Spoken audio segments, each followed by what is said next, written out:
Olá, gente, bom dia, tudo bem? Espero que sim. Vamos iniciar hoje a nossa terceira aula de produção textual. Vamos ver o que nós temos aí para ser trabalhado ainda com relação a poemas, que é o nosso gênero textual, o gênero textual que estamos trabalhando esse mês. Veja, como nós estamos trabalhando com textos poéticos, seria muito estranho a gente não falar sobre as figuras de linguagem. Professora, mas o que seriam essas figuras de linguagem? Já já nós vamos descobrir o que seriam essas figuras de linguagem e como elas são utilizadas dentro dos poemas. Então, pegue logo aí o seu livro, abra aí no capítulo 3, certo? Nas páginas 59 a 64, que serão essas páginas que iremos trabalhar hoje. Então, vamos lá.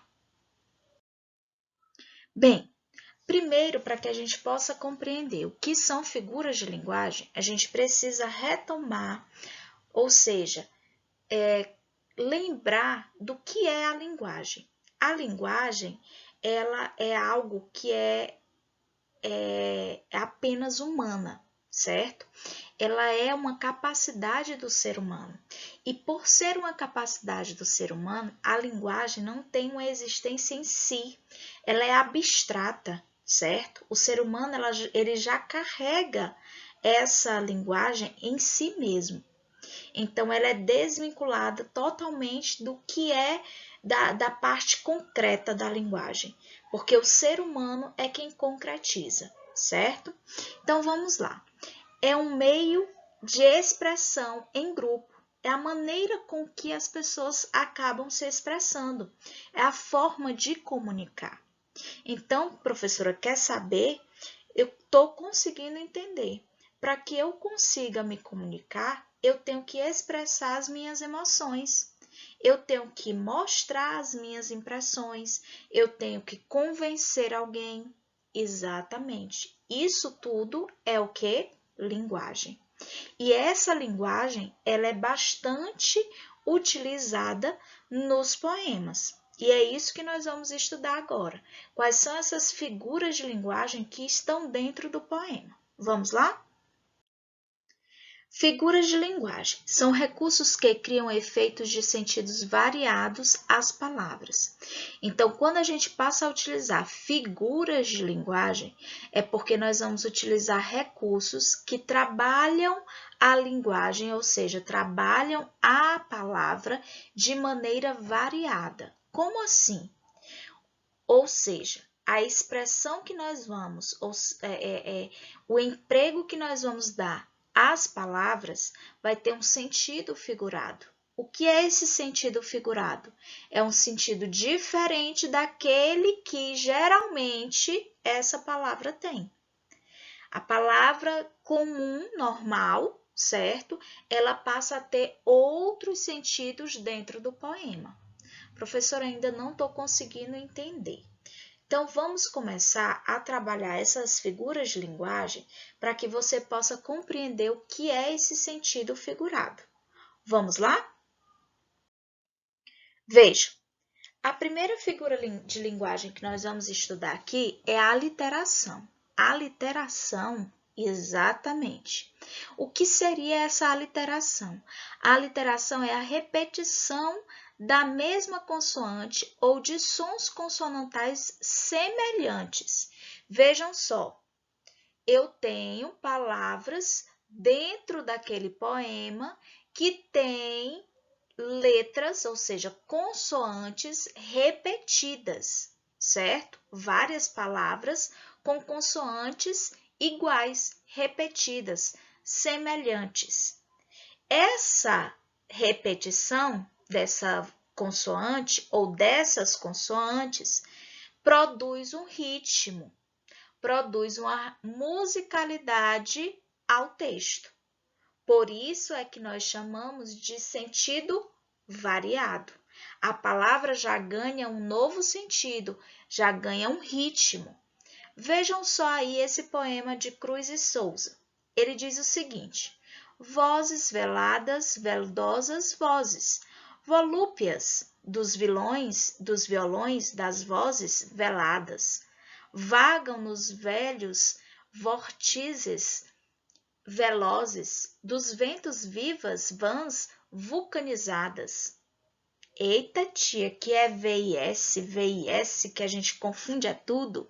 Na verdade, não é para confundir, é para criar uma musicalidade, um som diferente ao poema. Que som é que a gente pode encontrar dentro desse poema? Vovô, vé. O que seria essa musicalidade, esse ritmo? Se você pensou que traz a ideia de que é como se fosse o vento indo e voltando, certo? O som do vento é verdade.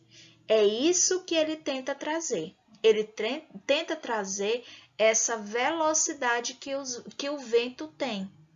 Que às vezes ele é calmo, mas ele às vezes também é forte e traz até alguns certos barulhos, certo? Então, por isso que aí nós temos a aliteração, que é a repetição da mesma consoante dentro de um poema. Tudo bem até aqui? Ótimo. Onomatopeia. Ah, professora, eu já estudei isso aí. Tô lembrado da onomatopeia. Ótimo. Ano passado, inclusive, teve até uma sala no projeto que a gente trabalhou bastante essa questão da interação das tirinhas por conta das onomatopeias. Então, vejam só. Aí nós temos recurso sonoro que reproduz certos sons. Então, tudo que é som, a gente pode reproduzir esse som. Um cachorro latindo, a zoada de uma porta. Então, essa reprodução do som é exatamente a onomatopeia. É comum que situações informais na internet e em troca de mensagens em celular. E exatamente, você já está lembrando aí daqueles sons que você geralmente costuma colocar simbolizado, né, no celular, na internet. Muito bem. É bastante utilizado em histórias em quadrinhos. Muito utilizado em histórias em quadrinhos. Então, podemos prosseguir? Vamos lá. Paronomásia, certo? O que seria isso? É um nome tão feio. Então, veja só. Palavras semelhantes em relação ao som, mas com sentidos diferentes, ou seja, derivam dos parônimos. Paronomásia é exatamente quando se tem o uso de parônimos dentro de um texto poético. Veja os exemplos. Os magnetes atraem o ferro, os magnatas o ouro. Magnetes é o quê? O ímã. Magnatas, pessoas importantes, né? Que gostam de quê? De dinheiro. Então, aí você tem exatamente os parônimos, o uso dos parônimos, palavras semelhantes, certo? No som, mas que têm sentidos diferentes. Outro exemplo, o diretor ratificou que ele mesmo fizera as retificações no documento. Ratificar e retificar. Só muda uma letrinha, que é o A e o E, certo? Então, o que é ratificar? Ratificar é validar. Então, o diretor validou, certo? Ele mesmo fizera as retificações. O que são as retificações? As observações, às vezes até correções dentro daquele documento. Então, aí você tem palavras com sentidos, palavras bem semelhantes, tanto na fala, na pronúncia, certo? Como até na escrita também são bem parecidas, mas que têm sentidos, significados diferentes. Isso aí é paronomásia, certo? Então, prosseguindo. Assonância. Assonância é parecido lá com a aliteração. A aliteração é a repetição da consoante. A assonância é a repetição da vogal. dentro do poema, certo? Em várias palavras existe a assonância. Então, é a reprodução do som, reforçar uma ideia dentro do poema. Veja o exemplo aí novamente de Cruz e Souza. Acrobata da dor. Gargalha, ri, num riso de tormenta, como um palhaço que desengonça, nervoso, ri num riso absurdo, inflado, de uma ironia e de uma dor violenta. Então, aí nós temos a repetição do i, do o, certo? Várias vezes se repete o i e o o. Essa repetição traz exatamente um ritmo ao poema. Isso aí é chamado de quê? Assonância. Muito bem. Vamos prosseguir? Metonímia. A metonímia é uma figura de linguagem em que consiste na substituição de uma palavra por outra. Então, você vai substituir uma palavra por outra. Há entre elas uma relação de interdependência, de inclusão, ou seja, elas vão se completar, o sentido completa, certo? O outro. Então, veja um exemplo. Conseguiu sucesso com determinação e suor. Será que é o suor mesmo? Exatamente, é o trabalho. O trabalho da pessoa é que faz com que ela tenha sucesso. Isso é chamado de quê? De metonímia. Em vez de utilizar a palavra trabalho, a pessoa utilizou o suor. Outro exemplo. Para dar brilho, use bombril. Bombril é uma marca. De quê? Da palha de aço, que geralmente é utilizado para lavar louças, certo? Então, aí você tem também a substituição de um termo por outro. Nunca tive um teto próprio. Teto aí é o quê? Casa. Muito bem. Vamos prosseguir? Comparação. Consiste em aproximar dois seres em razão de alguma semelhança existente entre eles. As características de um termo sejam atribuídas ao outro e sempre por meio de um exemplo comparativo expresso, que é o como. Veja o exemplo. E há poetas que são artistas e trabalham nos seus versos, como carpinteiro nas tábuas. Tá vendo que houve aí uma comparação do poeta com o carpinteiro? Muito bem.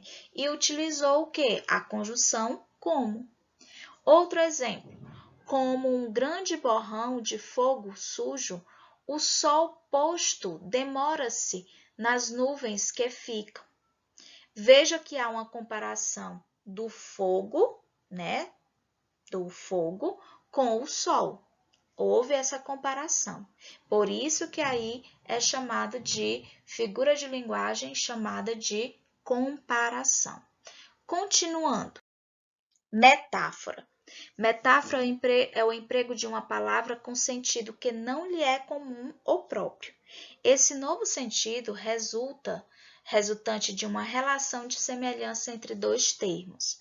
Veja que aí ele vai fazer uma comparação, mas sem o uso do como, certo? Veja só, pelos vales de teus olhos, de claras águas antigas, meus sonhos passando vão. Veja que ele utilizou o comparativo de vales, vales dos olhos. Será se os olhos têm vales? É uma comparação e um emprego de um sentido totalmente diferente. Águas antigas. O que tem nos olhos? São águas? São lágrimas, certo? Muito bem. Não sei que nuvem trago neste peito, que tudo quanto vejo se entristece.